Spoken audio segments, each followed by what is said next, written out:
c'est la prière, c'est le chercher de Dieu. Et au moment où j'étais là-bas, avec ce monsieur là-bas, il m'a raconté un peu ce qui s'est passé avec lui. C'était un homme qui était dans l'alcool, un homme qui était dans la rue. Il me disait, mais attends, je te connais, tu t'appelles Anderson. Il dit, ouais, tu habitais à Toulon avant. Je dis, oui. Marie d'Aïra. Il dit, oui. Ben, je connais Aïra. Je connais Aïra. Avant, je travaillais avec elle à McDo. Mais tu dis pas à Aïra que tu m'as vu comme ça. Il disait, tu sais, Dieu n'a pas voulu ça pour ta vie. C'est pas le Seigneur qui a voulu ça. C'est pas le Seigneur qui a voulu que tu tombes dans l'alcool. C'est pas Dieu qui a voulu que tu sois dans la rue. Dieu, il t'aime et que tu es important pour lui. C'était un moment très touchant. Quand j'abordais les personnes, je leur parlais est-ce que vous voulez connaître un amour aussi grand, personne ne connaît, je n'aurais jamais cru. Et la personne, elle me disait oui, je veux et je vais écouter. Et là, on commençait à parler de Jésus pour la personne. Il y a 2 personnes que j'ai pu prier pour eux. Ça m'a touchée parce qu'il y avait des personnes qui étaient vraiment angoissées. C'est vraiment touchant de pouvoir parler de l'amour de Dieu à ces personnes. Le voir à Dieu, c'était vraiment merveilleux. Je disais même au pasteur que je ressentais cela en moi, que le lieu où on était, ça nous appartenait. C'était approprié de l'espace.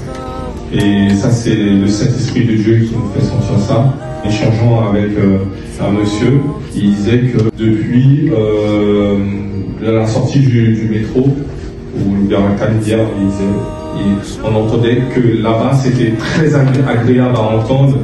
Donc c'est comme ça qu'ils se laissaient emmener, parce que comme ils avaient raté le train, donc ils ont écouté la musique et ils se sont laissés emmener vers nous. J'étais vraiment contente parce que la présence de Dieu était là. J'ai commencé à parler avec les personnes. Toujours je disais sur l'amour de Dieu à ces personnes-là. Il y avait une fille qui est passée, elle était en train de passer trop vite. J'ai dit, est-ce que vous savez combien Dieu vous aime? Est-ce que vous réalisez cela? Combien vous êtes aimé par Dieu? Et elle dit, oui, ça va, mais en fait, j'ai vraiment besoin de te dire ça aujourd'hui. Il n'était pas là pour rien. Dieu, il a quelque chose dans ta vie. Elle a commencé à pleurer. Elle disait qu'elle avait vraiment besoin d'entendre ces choses-là.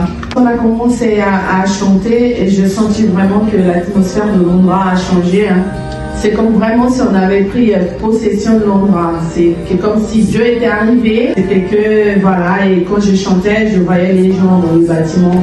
Je me rappellerai de cette image. Une dame, c'était loin dans un appartement. Elle a d'abord ouvert une fenêtre. Elle a mis sa tête dehors. Je pensais qu'elle allait crier de là-bas. Arrêtez et tout. Après, elle a fermé sa porte. Après, elle a été dans une autre fenêtre. Elle a ouvert juste le rideau. Comme ça, et elle est restée longtemps là-bas. J'ai vu que Dieu, il parlait non seulement pour les gens qui étaient en train de marcher, mais les gens qui sont dans les apparts. Parfois, ils ouvrent juste un peu et ils restent au fond de leur chambre. Et le Seigneur me disait de parler, on a chanté le chant autour, les autres noms disparaissent. Et le Seigneur me disait de dire, toutes les choses que je disais, c'est le Seigneur me disait, tu dis que le nom du suicide, l'envie du suicide disparaît, que le nom de la dépression disparaît. Peut-être c'était pas pour les gens qui passaient, mais peut-être c'était pour les gens qui étaient dans les appartements. Ce mouvement qu'on a fait, c'était incroyable, c'était un truc... ça se voit que ça a touché beaucoup de personnes, ça se voit qu'il y a beaucoup de vies aujourd'hui qui ont été changées, comment ils ont été touchés juste pour entendre la bonne nouvelle. On voyait les personnes arriver, on voyait les gens qui vous parlaient et tout.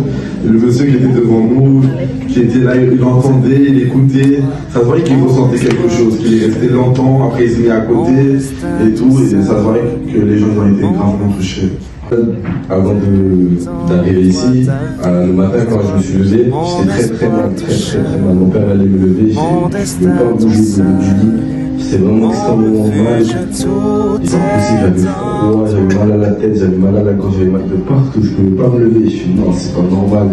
J'ai prié, je fais que toute maladie sort, que ça c'est pour empêcher que notre Jésus soit proclamé dans la rue. J'ai dit non, c'est pas normal ce matin-là. Puis ce matin, je me lève comme ça et puis j'ai prié.